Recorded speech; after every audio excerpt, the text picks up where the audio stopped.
Olá pessoal, nessa aula eu vou mostrar para vocês como fazer a eliminação lógica e física em arquivos binários. E para isso eu vou utilizar o projeto da aula passada, que está gravado no vídeo 171, parte 1. Mas antes, vamos dar uma revisada no que foi feito na aula passada. A gente criou um arquivo binário para gerenciar os registros e um arquivo texto para gerenciar a autonumeração. E para manipular os registros, foi criado um array de structs estático com 1000 posições. E foram implementadas também as rotinas de cadastro, listagem e alteração. Agora, o que a gente vai ver nesse vídeo? Eliminação lógica e física, e eu vou discutir com vocês também técnicas para que vocês possam estudar nas férias. Mas antes de começar a explicar o código, me permito apresentar uma visão geral para que vocês possam se orientar quando forem estudar. Esse slide ele apresenta as 24 primeiras linhas do projeto. A única modificação em relação ao projeto anterior foi na linha 18. Eu incluí o campo ativo na struct. Veremos mais à frente a sua utilidade. Aqui você vê todas as funções utilizadas. Em amarelo estão as funções que não foram alteradas. Em azul, as funções que sofreram alteração. E em verde, as funções novas. Vamos agora analisar com calma a alteração que eu fiz na struct. O campo ativo do tipo inteiro receberá apenas os valores 0 e 1, sendo 1 para representar um registro ativo e 0 para representar um registro eliminado logicamente.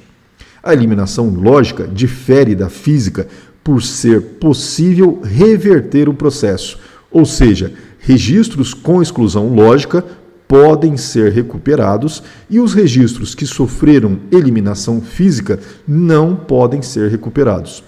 A estratégia por trás da eliminação lógica é bem simples.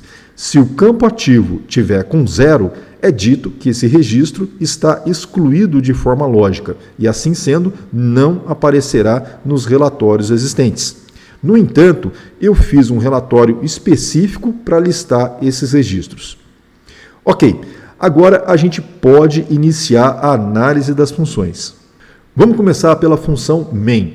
Como essa função ficou muito pequena para ser mostrada por inteiro no slide, eu ampliei do lado direito apenas o trecho que sofreu alteração. Vamos analisar esse trecho. Foram incluídas as opções 7, 8 e 9 e dentro do switch foram incluídas as chamadas que você pode conferir nos cases 7, 8 e 9.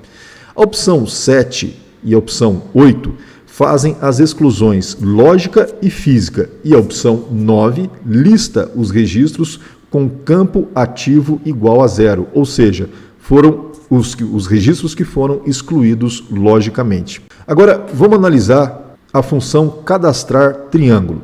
Basicamente, a única alteração sensível e necessária está na linha demarcada, ou seja, todo novo registro tem seu campo ativo setado em 1.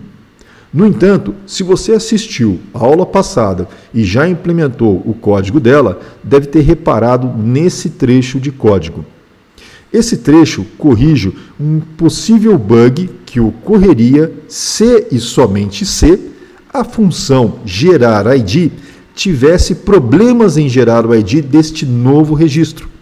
Nesse caso, a função gerar_id retornaria 0. O que eu fiz aqui foi analisar esse retorno e imprimir uma mensagem de erro cancelando a inclusão. Apenas isso. Nada foi alterado dentro da função gerar_id. Vamos passar agora para a próxima. A função alterar também sofreu uma pequena alteração. Repare no trecho em destaque. Eu adicionei uma segunda condição que garante que apenas registros com status igual a 1 poderão sofrer alterações. Para isso, bastou adicionar essa condição no if.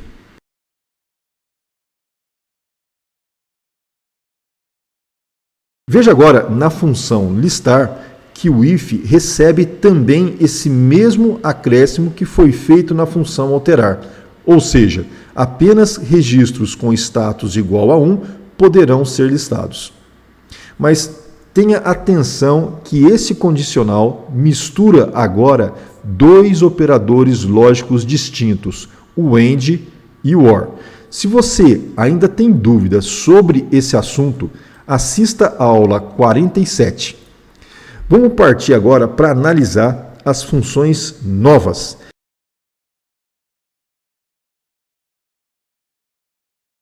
A função listar excluídos é mais simples que a função listar, pois o if analisa apenas uma única condição, ao contrário da função listar, que tem que analisar 3 condições. Aqui, apenas os registros que têm o campo ativo igual a 0 serão impressos. Vamos agora para a penúltima função. A função excluir lógico é também uma função bem simples, pois a exclusão lógica nada mais é do que a mudança de status do campo ativo de 1 para 0. E isso é feito aqui. Todo o restante do código é igual ao da função alterar. Agora, vamos para a última função, excluir físico.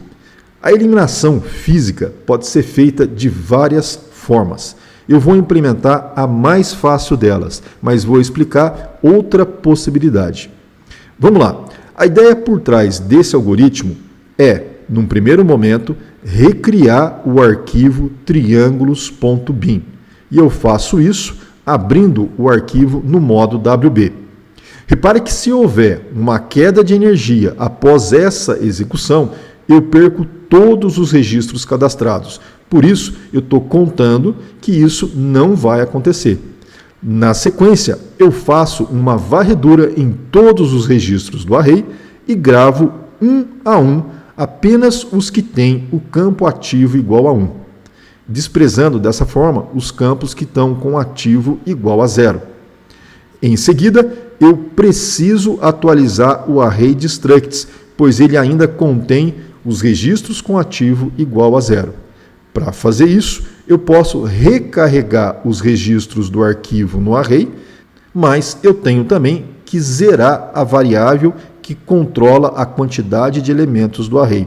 Então, para fazer isso, basta zerar a variável total registros. Bom, essa solução que eu apresentei é eficaz, mas está longe de ser eficiente. Esse conceito de eficaz e eficiente eu trato na aula 77, onde eu exponho 2 soluções para um problema. A primeira levaria 60 anos para ser executada e a segunda menos de 1 segundo. Portanto, cuidado ao sair pegando a primeira solução que o ChatGPT te fornece. Agora, vamos falar sobre pesquisas futuras que você pode fazer nesse projeto. Primeiro, crie um algoritmo para reverter a exclusão lógica, e esse é muito fácil, dispensa maiores comentários. Segundo, dá mais segurança ao processo de eliminação física com os seguintes passos. Primeiro passo, criar um arquivo temporário, por exemplo, de nome temp.bin. Segundo, transferir os registros com status igual a 1 para temp.bin. Terceiro, abrir o arquivo temp.bin e checar se não há dados corrompidos. Quarto, eliminar o arquivo triângulos.bin. Quinto, renomear temp.bin para triângulos.bin. E sexto, verificar se o arquivo triângulos.bin pode ser aberto e, em caso positivo, eliminar o arquivo temp.bin. A vantagem desse método é a segurança, pois você consegue recuperar os dados caso ocorra uma falha nesse processo. E a depender do sistema, essa operação pode ser feita uma vez ao final do dia, uma vez por semana ou até mesmo uma vez por mês. A desvantagem é a duplicidade do arquivo no HD durante o processo de eliminação. Agora, vamos falar sobre uma estratégia excelente para buscar um registro rapidamente em disco. Crie um terceiro arquivo binário no seu sistema. Você pode chamar ele de index.ndx. Ele será um arquivo binário onde cada registro desse arquivo é formado por 2 campos, o ID e a posição do ponteiro no arquivo binário principal. Agora, quando você tiver que fazer uma alteração, não vai mais precisar fazer buscas em disco para saber em que byte o registro está localizado. Isso vai agilizar muito o processo de alteração e pesquisa. Outra dica, pesquise por um algoritmo chamado busca binária. Ele é exponencialmente mais rápido que a busca que eu implementei no código. A minha busca avalia todos os registros do arquivo até encontrar o elemento desejado. Se eu tiver 1 milhão de registros e o registro que eu estou buscando estiver na última posição, o laço de repetição vai ter que executar 1 milhão de vezes. Você vai se surpreender com esse algoritmo de busca binária. Mas atenção, ele só funciona para fazer pesquisa pelo ID, pois os registros têm que estar em ordem numérica ou alfabética. E no nosso caso, os IDs estão em ordem numérica. Outro algoritmo interessante é o Bubble Sort, ou algoritmo de ordenação pelo método da bolha. Ele permite ordenar os registros de um arquivo, seja em ordem numérica ou alfabética. Com isso, você vai poder usar o algoritmo de busca binária com qualquer campo da sua struct e não apenas pesquisar pelo ID. Então, imagine que você tem um sistema onde a gente não está gerenciando triângulos, mas sim nomes de pessoas, né? E essas pessoas elas são inseridas no sistema em ordem não alfabética. Tá? E aí, de repente, você quer fazer uma pesquisa para encontrar determinado registro pelo nome. Como os registros não estão ordenados pelo nome, você não vai poder usar a busca binária para poder fazer essa pesquisa.